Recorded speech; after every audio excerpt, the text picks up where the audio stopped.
Ramble on. Okay. Welcome to another Q&A with me, Weston K, and Daniel Skeen. Hello. The guy behind the mic, behind the camera. It's been a while since we've done a Q&A. They're fun to do because it allows us to give like an update on what's going on behind the scenes, where the business is headed, where all the unanswered questions can be answered. A Q&A, the purpose of it. And it's been a while. And Anvil 2 has been a little bit on the back burner because we've been hiring like crazy. We've been upping the quality of the videos like crazy. It just takes time. And Anvil 2 is a little passion project, half passion project, half part of the business, because it's just fun to be able to do this style of content because it's really hard because people always get upset at us for not answering DMs. And that's because it takes forever. And most of them are like, hey, what boots should I buy? And I'm like, that's what we make videos for. And so as much as I'd like to answer DMs and answer all the comments and all the inquiries, it's just hard. And so that's part of why we do these, and to also keep everyone up to speed of all the really fun stuff we have going on and the projects we're working on. And I think that's pretty much it for the reasonings. So is there any updates we want to give anybody? Can you think of anything going on? We got lots of collabs in the works because we've got, well, first of all, we have the kilties releasing. They might already be actually released at this point. So we've updated all the kilties. We revamped all of them, did a 6-inch, 8-inch, 10-inch kiltie with the westerny fringe and with like the no-show kilties with all the wallet leather. I think it's 6 colors or 5 colors. We have tan, 5 colors, light brown, medium brown, dark brown, and black. And then we're going to start doing improved design. Yeah, and I actually really, really like the fringe kiltie, the Western kiltie, because we reduced the number of little fringes and bridged the gap between a Packer style kiltie that's really Western and fringy and a logger style kiltie that's just a little sawtooth. It's right in the sweet spot, and I actually really, really like that kiltie. And I think we're actually going to do it in all the collabs we have coming up, which include, I'm trying to think of the ones that we have for sure figured out.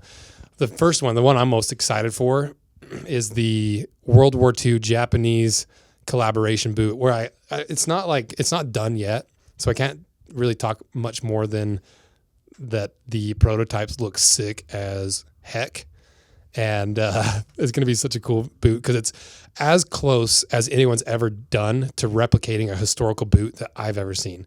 You see the jump boots, the Corcoran jump boots, not even close. This is a true. It's going to be cool. And then we also have the Indy 3 coming out, which is going to be so sick. Nick's always does a really good job of letting me just do whatever I want.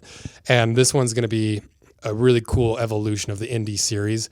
And I don't want to give away too many details because once again, they're not fully finalized, but it's going to be really cool. And I guess that's all I can really say about it. We've got the Mugs collab we're going to do again, update a few things. Oh, and we're also working on we were in very early phases of a JK boot collab, and that one also is going to be cool. So that's the update. And I actually want to do kind of a State of the Shunion address, like maybe even like once a month, where we just go through like what happened last month, how did everything perform, where are we going next month, what are the series we have planned, and just kind of have an opportunity to talk through the last month's worth of stuff that we did, almost like a similar to Q&A style content like this, but it's more like directed or specific to what's been going on in the last month and the next month ahead. So if you're interested in seeing a State of the Shunion address from us, let us know in the comments and support these videos because it'll be on Anvil 2. And that is it for my updates. Can you think of anything else, DS? For Daniel Skeen, the peen section. The what? No, I can't think of anything. Atlas VPN was developed by top cybersecurity and IT engineers in 2019 to make the internet safer and more accessible for everybody. And if you don't know what a VPN is, it stands for Virtual Private Network, which is achieved by using encryption over a public network. But in layman's terms, it's internet security. And we all know that incognito mode isn't really hiding any information or data, but with Atlas VPN, you can search the web with real and organic search results and do it without tracking your activity. And if you're like me, you end up making some sketchy impulse buys online on maybe not the safest sites. But so it's important for people like us to protect our data from thieves and from other malicious tricks that try to steal all your credit card, your shipping information, any information they can get, they're trying to get. And that's why a VPN is important. So use the links in the description and get Atlas VPN for just $1.83 a month. Because Atlas VPN also stops ads, malware, and any malicious links and trackers, and they'll notify you if someone's trying to steal your data. And you can access your favorite content from all across the world. You can stream things that are only available in certain countries by switching your VPN to that country, allowing you to access different games, videos, and other content you can only get in those countries. And Atlas is one of the best deals on the market, and you can get unlimited devices and a single subscription, and they offer a 30-day money-back guarantee. So go grab this deal with Atlas VPN via links in my description. So thanks again to Atlas VPN for sponsoring this video, and check them out below. Okay, well, let's start this thing off with question number 1. Okay, these are from the YouTube community. Okay. This is from @themountainsarecalling5995. Would you ever consider making a pistol or rifle harness? Most of the market seem cheap / have unknown leather and manufacturing origins. I love my Clayton wallet and micro-adjust belt. Please consider a Metusa Rose Anvil gun harness for us responsible 2A enthusiasts, even if it's just a one-off for me, LOL. Appreciate everything you do, Weston. That is a long question. So there's multiple reasons why we haven't done firearm stuff, because I honestly own probably like 20 guns. FBI, open up! And I was raised, once again, small town, raised hunting, raised on the farm, shooting rifles nonstop. So I'm very passionate about it. And half of the design of the camera harness that really started this whole business came from the inspiration of gun holsters and how backpacking works and all this outdoor world. I applied it to the camera industry, and that's how we ended up with the camera harness we have. And so it's always been on my mind. And so the reason that we don't do it is because these corporations really, really hate anything to do with firearms. Even to the extent that our camera harnesses look so much like a gun holster and harness that we can't even run ads because the algorithm or the AI identifies it as a gun holster or gun accessory, and so they refuse to let us run ads on them. And so if you look at the actual gun industry, so like I've been recently been getting into like the long range rifle, like the builds where they're like a really lightweight chassis with a carbon fiber barrel, like these long range calibers. And it's shocking how much Google deranks their websites and like kind of hides them, and how much they're blacklisted on social media. And like everyone claims they've been blacklisted, but these guys truly are, because we've seen it even on our side of things. We've seen when anytime we make a post about the harness or holsters, we can tell the difference between the AI capturing it as or identifying it as a gun accessory compared to just a regular camera accessory. And so the reason we don't get into it is because it's such a pain in the butt to do, because we're fighting upstream against all these social media companies with all the search engines, because they absolutely hate gun accessories and gun products. And, you know, it is what it is. If you are on the side of you hate guns and you think every gun should be outlawed, I see where you're coming from. I just happen to be on the other side of things where I find value in guns and protecting yourself. And I more importantly, just love shooting guns, and I love hunting. And it's kind of a sad thing that something that means so much to so many people, that feed families, that, you know, because to get a little bit deeper into my personal life, when I was younger, the food that we put on the table, or the food that my dad put on the table, came from hunting, because you can go out and buy a spike elk tag for $20, go shoot a spike elk, and you have 3 years worth of meat for your family. And so when you come from a more rural community and you don't have as much money growing up, it's a vital aspect of feeding your kids, especially if you can do it. At least it was for my family. And so there's multiple angles to this thing that don't really get talked about, especially with the gun policies. Like even this video, it might get demonetized because we started off by talking about guns. And so the reason I haven't done it yet is because it could quite literally tank our whole business. It could tank our entire social media platforms. And it's just a huge risk for a not nearly as high of a reward. But at the same time, like I said, I've been getting into these long range rifles. I've been eyeing an XLR magnesium chassis 7PRC long range folding stock hunting rifle, because I just think it'd be really sick to have like a really lightweight rifle that you could shoot long distance, that you could just carry really compact for when you're hiking deep into the territory. So I love it. It just hasn't been a really safe gamble yet, but eventually I think we will. We might, the way we have to do it is probably to split the brand off and do like another sub brand like Gun Accessories by Rose Anvil, and completely brand it in a different way and separate everything completely so that we can actually advertise them without tanking the entire YouTube channel, without tanking the website and the social media platforms. It is a very precarious game to get into with the firearms world, especially with the current climate with all the stuff going on. So that was a long answer. TLDR, eventually. I just have to, we have to get big enough to know that if we start producing firearm accessories, that these big corporations can't just completely wipe us off the face of the earth, because they will. So there was a second question similar from @20 Al Rocco. Will you ever make knife sheaths or gun holsters? It's kind of lame that you only make hammer stuff. So, well, it's not lame, first of all. Knife sheaths for sure. We already have the boot pocket kit that you can sew onto. You can sew that thing onto anything. Shameless plug of our own products and our own Q&A, but like we've already made the boot pocket kit that comes with 3 different pockets that you can sew on a jacket. You can sew on pants even, but they're made for sewing on like taller boots.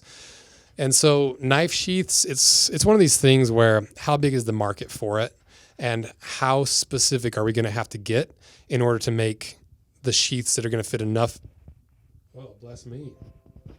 Fit enough knives that we can actually scale it. Because the hard thing about making knife sheaths and gun sheaths is there's 1,000 different knives and guns that need a specific die, that needs a specific pattern. Compare that to a single camera harness with a couple sizes, or a wallet with one size but with multiple colors. It's just not as feasible of a task for the size of business and the way that we do business. But that being said, you never know. Because I've actually been wanting to design a knife with a company. You know, we talked to Tactile Turn because we really like those guys. They're a pretty solid company, about making a custom knife. We've talked to Wesson, W-E-S-T, no, that's my name, W-E-S-N, Wesson, about making a custom knife. And so if we did, we'd end up making a custom sheath for it. Because this is off on a whole other tangent, but I've always loved, like we kind of mentioned in the favorite things of 2020, I love these little knives. These little Gerber knives, they're like $20 and they are so convenient. And when you don't have a butt like me and you have a hard enough time keeping your pants up as is, a nice little lightweight knife that doesn't pull your pants off is really nice. And you don't feel it on you. And the problem with those are that there are no good quality, really compact, replaceable box cutting knives out there that I've seen.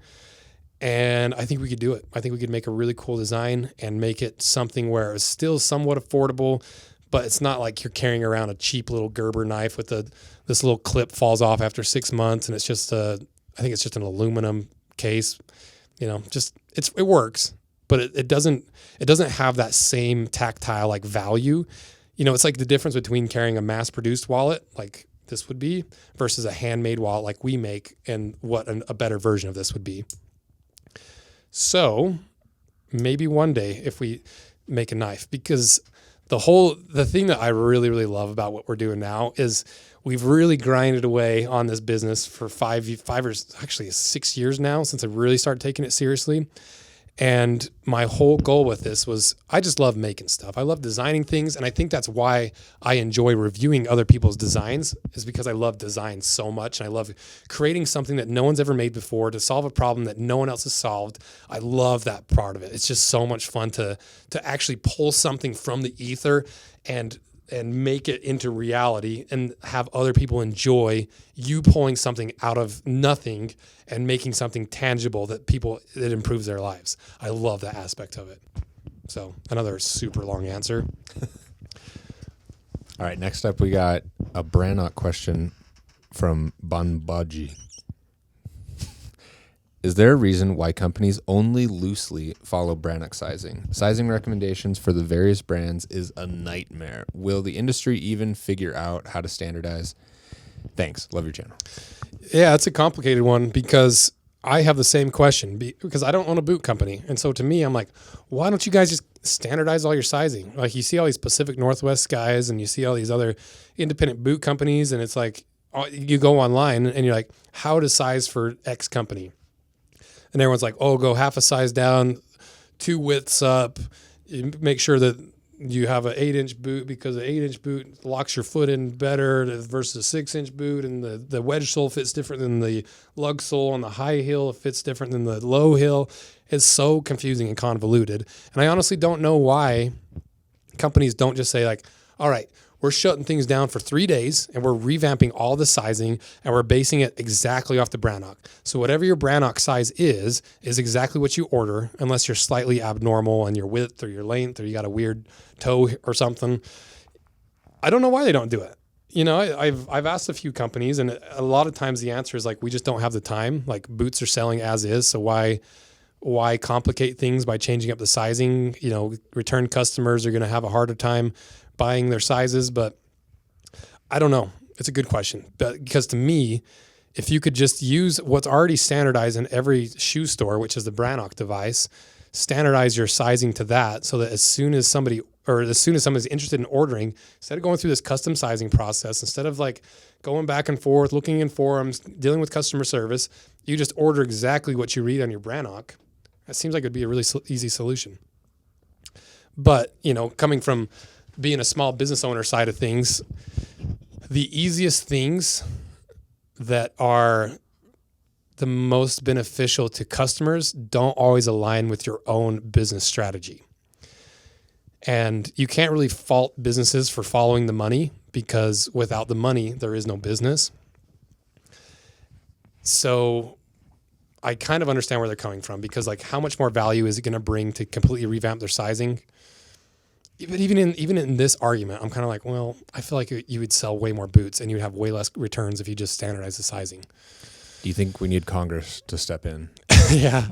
We need to pass some serious laws here, because this is a bunch of bull. I'm sick of, because honestly, every other boot I buy, I end up buying like a different size down the road, or even sneakers. Like I was buying some On sneakers and some Ultras for a 4-day concert that I went to. Welcome to Rockville. It was super sick, where I bought like 5 different pairs of shoes so I could find the ultimate concert shoe. And the sizing is all over the place, even within the same brand. Like On, I bought 2 different pairs from them, and I've bought 3 pairs total from them, and their sizing is different from each shoe within the same company. So I don't know what the solution is, but it is a disaster across the board. It's a disaster.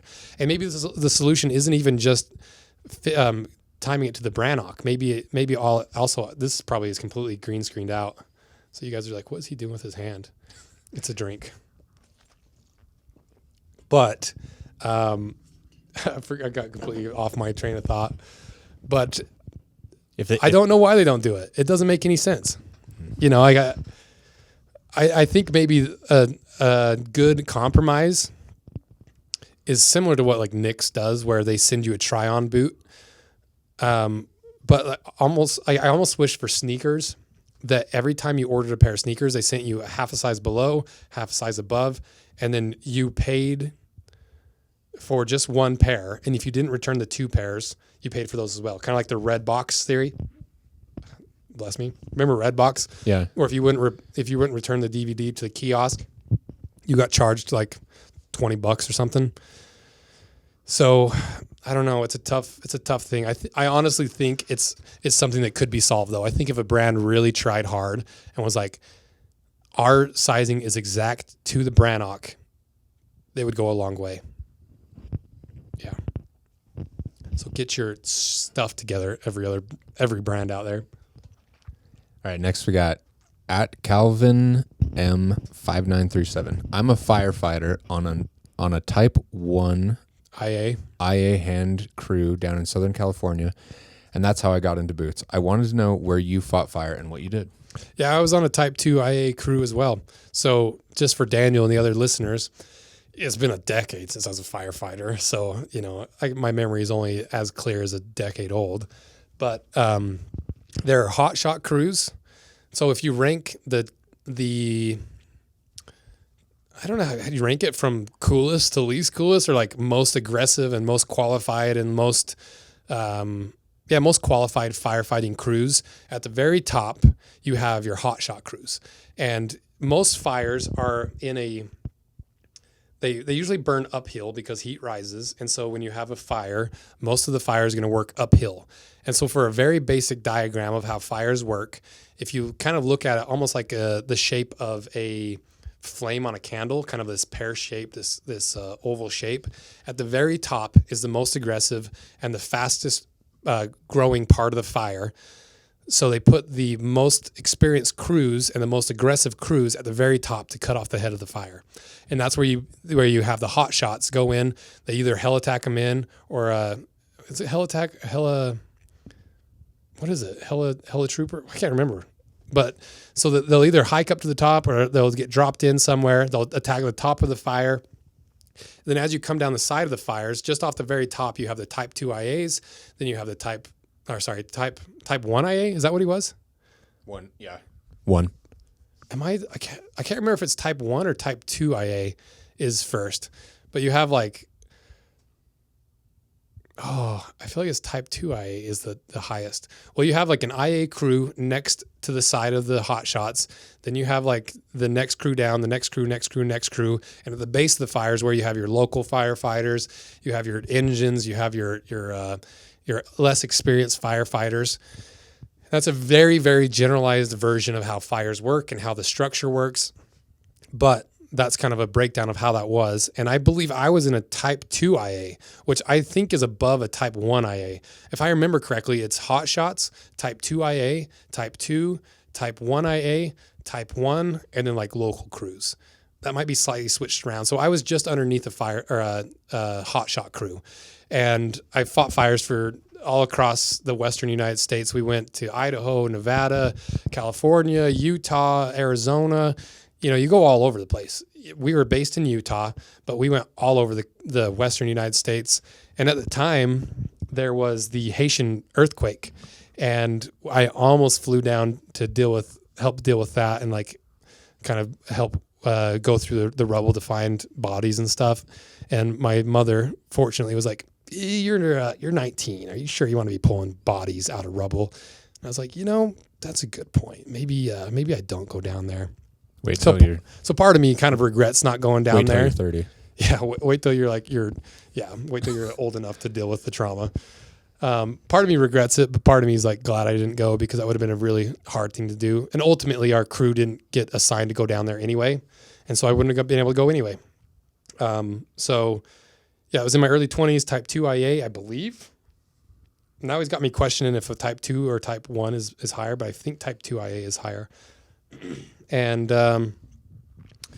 that's kind of where I first got introduced to Whites and Nicks and all these other brands, because they were the Cadillac of the firefighting boot world. Like if you were a career guy or you were like in it for a few years, usually you started with a pair of Hawthorns, which is what I started with. And then you upgraded to a pair of Whites after that if you liked the job. I never upgraded because I just stuck with my Hawthorns because I was 19 or 20 and I was super poor and trying to pay for college and just trying to scrimp and save and to make it through the rest of the year.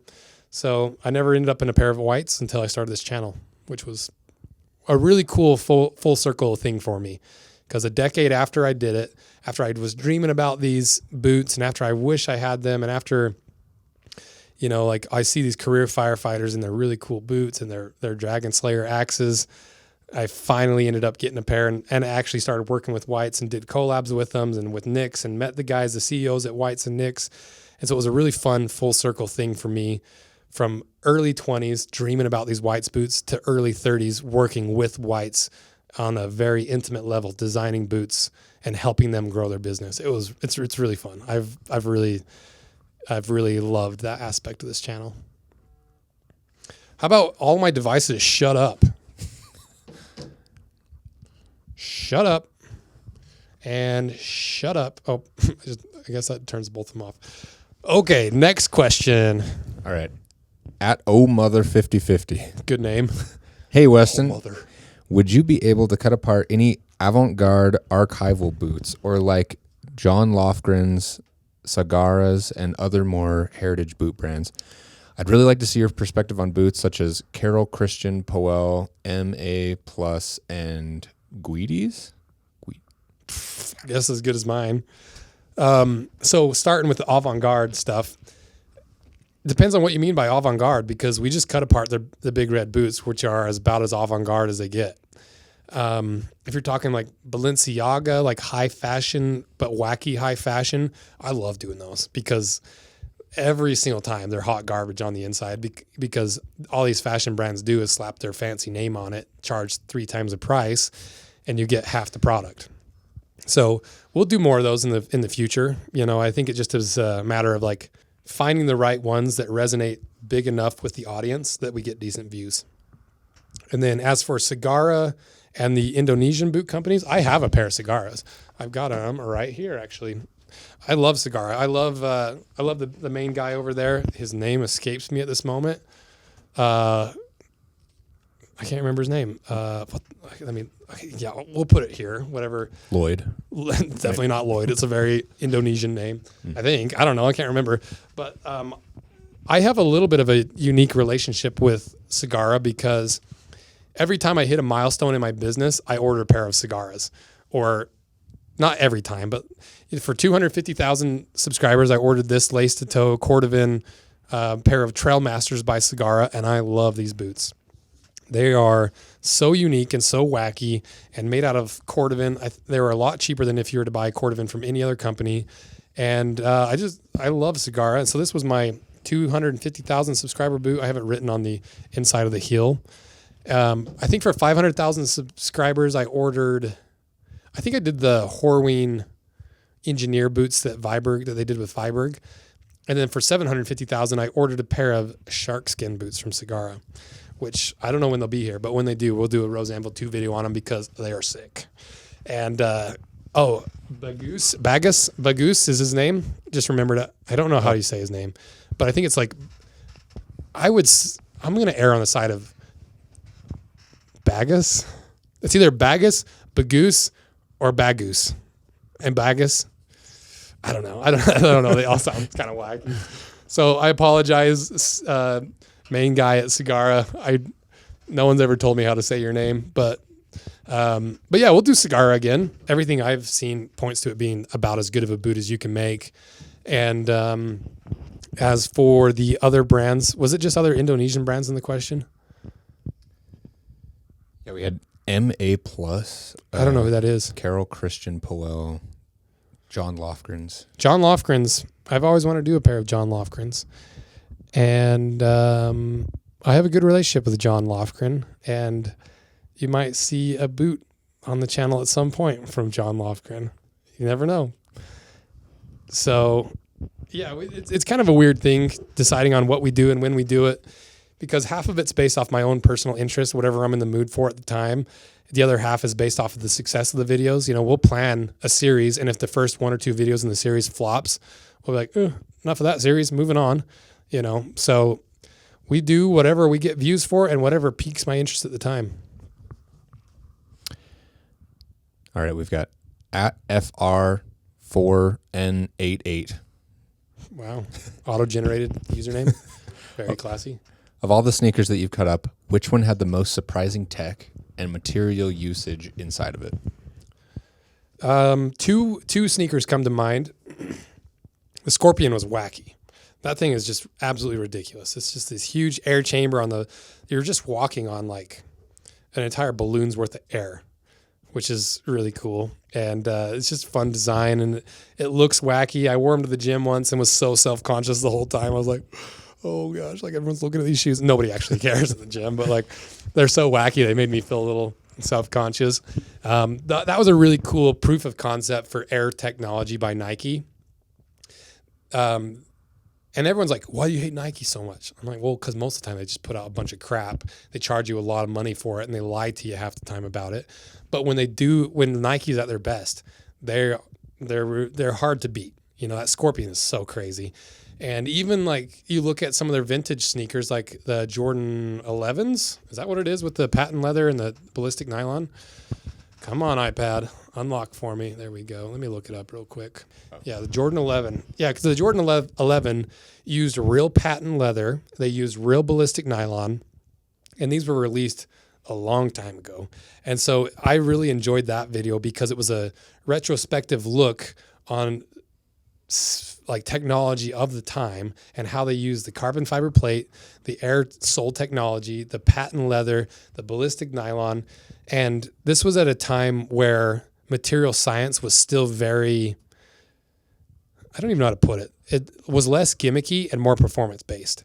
And so some of the gimmicky stuff you had come out with like the Jordan 11s was actually performance based because that patent layer on top of the leather does add some extra strength and rigidity. And the ballistic nylon was a fairly strong material. And even though I could break that carbon fiber plate by hand, I could like most of the time, if you're playing basketball, you're not bending your shoe like that. And so to have that, all that technology in it was really cool to see as a retro sneaker.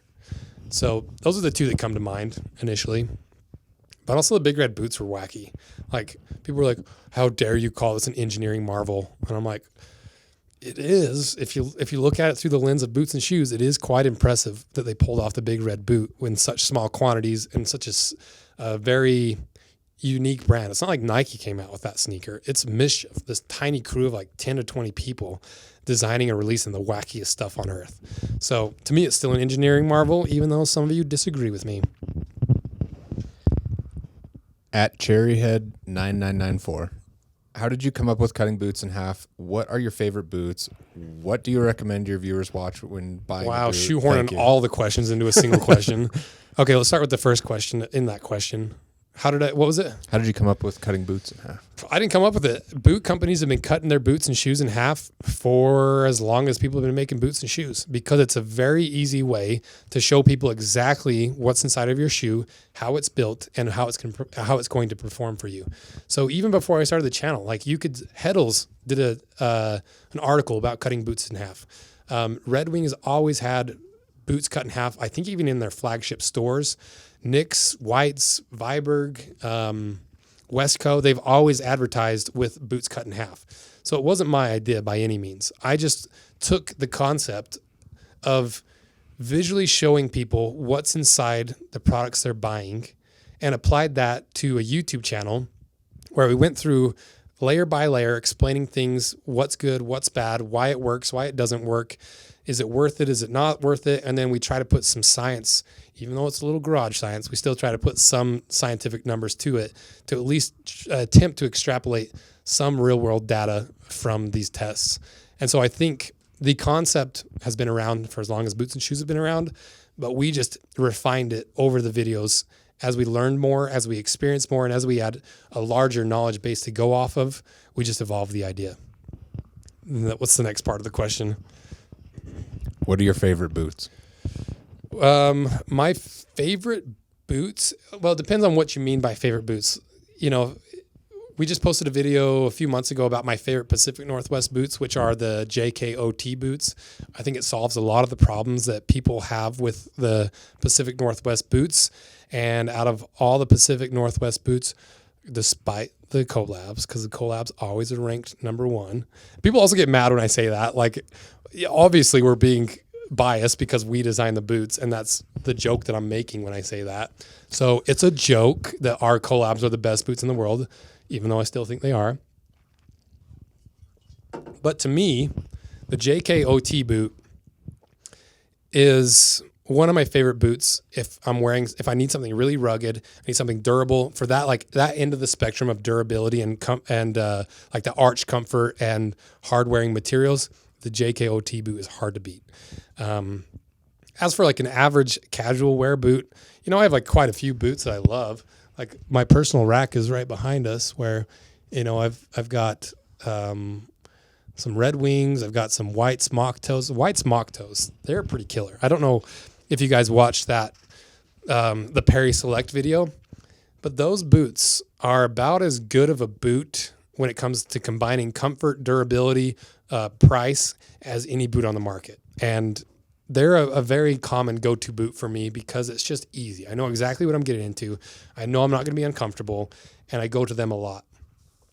Another boot I go to a lot is just like Blundstones. You know, I'll throw on a pair of Blundstones or even Palladiums, because if I've worn my feet out and I just need squish underfoot, I'll throw on a pair of Blundstones, Redbacks, Ariats, a lot of those like really soft soled boots I'll use. And then Palladium has some really comfortable. They're really cheap. They're like $80, but they're really comfortable because they're literally just a slab of foam underneath your foot. And I'm trying to get Palladium to sponsor a video cutting apart their French Foreign Legion boot, because if you don't know about Palladium, they made the boots for the French Foreign Legion all through the 1900s, and they developed that classic Palladium shape and style and last and pattern for, I believe, World War II.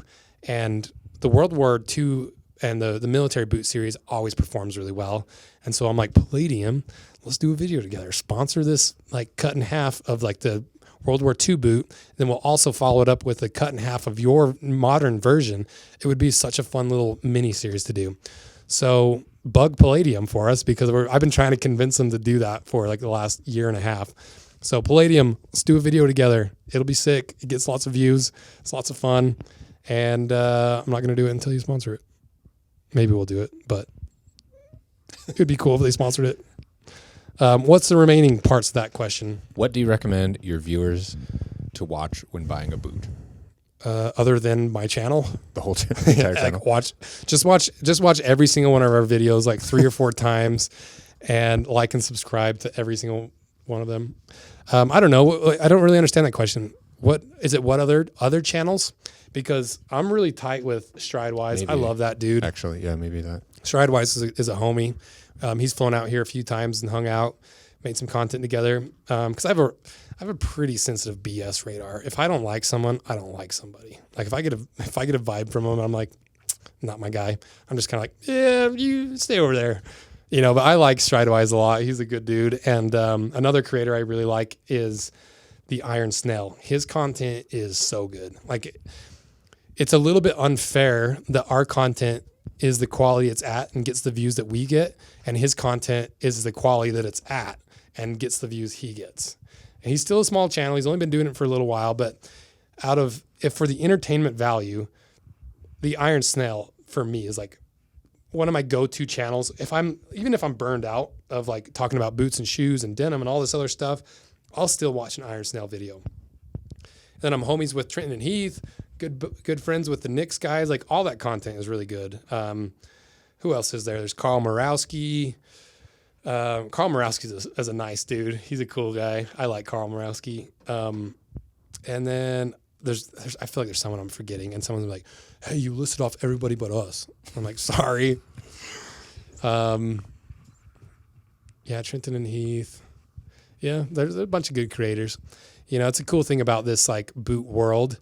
There seems to be this correlation with high quality, long lasting things, and the community that follows it seems to be a really solid group of people. There's some correlation there. Even like the creators and the people that consume it, you get a lot more, for lack of a better term, homies. Like I just want to be friends with all the people in this world, versus you start to get in some of the other industries out there, and it's just a pit of vipers, and you're just like, oof, like I don't want to be involved in this. Okay, we got random guy QM3MG. How did back to the Whites Perry Select that you were talking about. How do the JK300 compare to the Whites Perry Select? How do the JK300s compare to the Whites Perry Select? He also says thanks and show the cats more often. I try. Toaster's his own dude. He goes through phases where he just wants to sleep in his little hammock by the window all day. Other times he wants to be on camera all day, and I have no control over it. He either comes up or he doesn't. So if you own a cat, you know exactly what I mean. You can't force a cat to do anything unless there's like food involved, and that's a lot of work. I forgot the rest of the question. JK300. Oh, right. Versus, yeah. They're both really good boots. One is the Perry Select is Goodyear welted. I believe it's a 360 Goodyear welt. And then the JK300 is a stitch down. I think I can't remember if it's a 360 stitch down, but it's a stitch down at least at the toe. I don't know. We'll put an image up here of what it actually is. They're two different boots. The JK300 is more of a dedicated work boot, where it's got the wedge sole on it. It's got the heavier duty upper, versus the White's Perry Select is a really high end boot that you could work in, but it seems like the market is more positioned towards high end casual wear and comfortable casual wear. If I were to compare the two, and maybe we'll do a video if it's something that you guys are interested in. I like doing those versus videos, and we could start doing them on the Rose Anvil 2 channel, just kind of free form, like, all right, what's better, what's worse, which one would I choose? So for work, I would choose the JK300. For casual wear, the Perry Selects are hard to beat, even for work. It's not that they're not a work boot, because they've got the Vibram wedge on them. They've got the Seidel leather that's world-class, hard-wearing, like double shot. You can get the Tobacco Stampede.